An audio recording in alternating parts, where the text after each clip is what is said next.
Good morning students. आज मैं आपको हिंदी साहित्य से पाठ 8 जिसका शीर्षक है दादाजी के लिए उसको पढ़ाऊंगी। इसमें एक ऐसे बच्चे की कहानी पढ़ेंगे जिसके दादाजी के साथ काम करते समय एक छोटी सी दुर्घटना हो गई। उस बच्चे ने अपने दादाजी की क्या और कैसे मदद की, आइए इस कहानी में देखते हैं। अशरफ मकराना में रहता है। अशरफ के अब्बू व बड़े भाई मकराने की संगमरमर की खानों में काम करते हैं। संगमरमर सफ़ेद रंग का बड़ा सुंदर और चमकीला पत्थर होता है। अशरफ के दादाजी एक कारखाने में संगमरमर की मूर्तियाँ और खिलौने बनाते हैं। अशरफ स्कूल पढ़ने जाता है।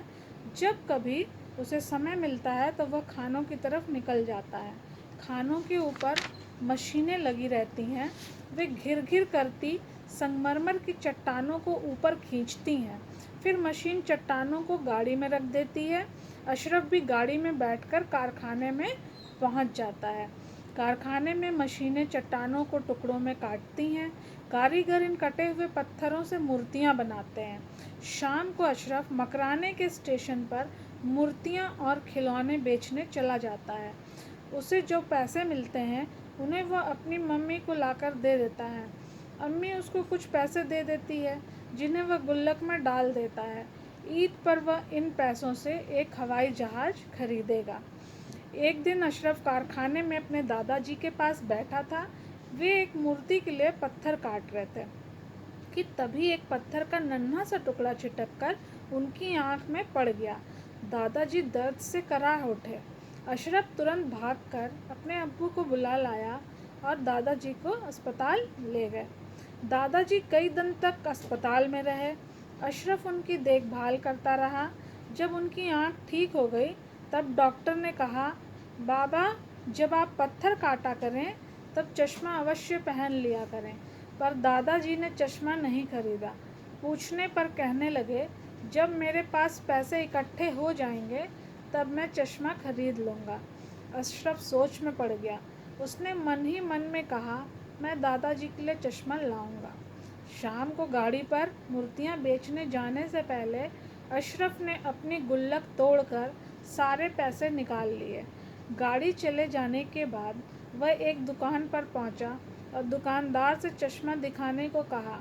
अशरफ को एक चश्मा दादाजी के लिए बिल्कुल ठीक लगा। उसने दुकानदार से चश्मे के दाम पूछे और चश्मा लेकर दौड़ा दौड़ा घर पहुंचा। वह दादाजी के पास जाकर बोला, दादाजी आप अपनी आंखें बंद कीजिए, बताइए कि मैं आपके लिए क्या लाया हूँ। दादाजी आंखें बंद करते हुए कहते रह गए, अरे बेटा दिखा तो सही क्या लाया है। अशरफ ने दादाजी की आंखों पर चश्मा लगा दिया। दादाजी बहुत खुश हुए। उनकी आंखें भर आईं। अशरफ को गले से लगाकर उन्होंने उसे बहुत प्यार किया। कुछ दिनों बाद ईद आई। सब बच्चे अपनी ईदी मांगने लगे। दादाजी ने अशरफ को अपने पास बुलाया और कहा, बेटा तुम भी अपनी ईदी ले लो। दादाजी ने अशरफ के हाथ में हवाई जहाज़ वाला खिलौना रख दिया। अशरफ की खुशी का ठिकाना ना रहा। वह प्रसन्नता से उछलता हुआ दादाजी के गले से लिपट गया। तो आपने देखा बच्चों कि अशरफ ने अपने बूढ़े दादाजी के लिए कैसे अपना प्रेम प्रकट किया। उनके काम में उनकी मदद करता था और अपने बचाए हुए पैसे जो उसने रखे थे अपने लिए खिलौने खरीदने के लिए, उसको दादाजी के लिए चश्मा ला के दिया, क्योंकि डॉक्टर ने कहा था कि काम कारखाने में जब आप करते हैं तो आप चश्मा लगा लीजिए ताकि आपकी आंखें सुरक्षित रहें। तो अशरफ ने दादाजी से पूछा, चश्मा क्यों नहीं ले रहे हैं? तो दादाजी ने बोला कि उनके पास पैसे नहीं है। तो गुल्लक में जो पैसे उसने बचाए हुए थे उससे उसने चश्मा लाकर दे दिया दादाजी को।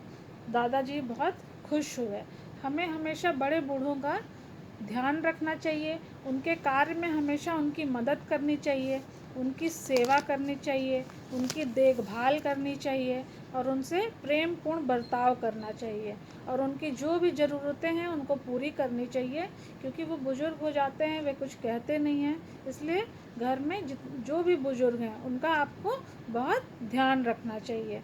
जैसे कि अशरफ ने अपने दादाजी के लिए चश्मा लाकर उनको खुश कर दिया और बदले में दादाजी ने भी उसको ईद पर जो उपहार देते हैं जिसको ईदी कहते हैं, उसमें उसके पसंद का खिलौना लाकर उसको दिया। जो ज़रूरतमंद है उनकी मदद हमें ज़रूर करनी चाहिए। धन्यवाद।